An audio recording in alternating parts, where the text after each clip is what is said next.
इमरान खान की ज़ेर सदारत पार्टी तर्जुमानों का इजलास आज होगा। वज़ीर-ए-आज़म अक़वाम मुत्तहिदा के सेक्रेटरी जनरल और तुर्क सदर के दौरे पाकिस्तान पर एतमाद मिलेंगे।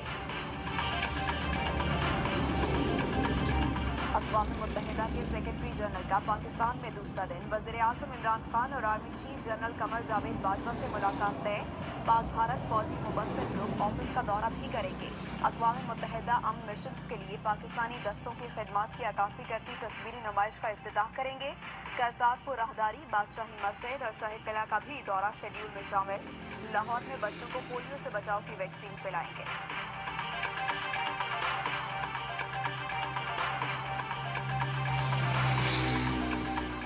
फ्रांस में जारी FATF इजलास में पाकिस्तानी वफ्द भी शरीक। पाकिस्तान का नाम ग्रे लिस्ट से निकालने या बरकरार रखने का फैसला होगा।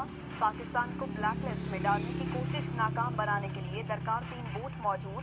पाकिस्तान ने मनी लॉन्ड्रिंग और टेरर फाइनेंसिंग के खतरात पर कामयाबी से काबू पाया।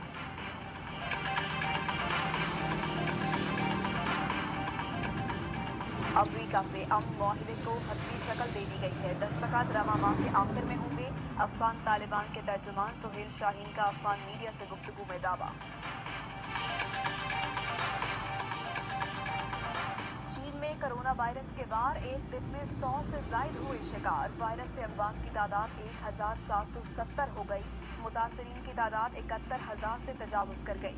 सिंगापुर में 3 नए केसेस की तस्दीक। जापान के क्रूज शिप में मजीद 70 अफराद में वायरस पाया गया।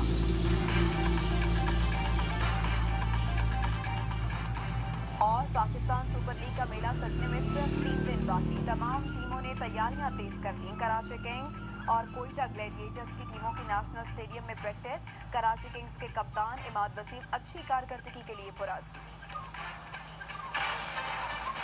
अस्सलामुअलैकुम। हेडलाइंस आपने जानी। न्यूज़ स्टूडियो से अब तक के लिए इतना ही। मजीद खबरों।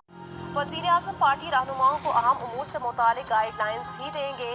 अहम कौमी और मुल्की मामलात पर भी मुशावरत करेंगे।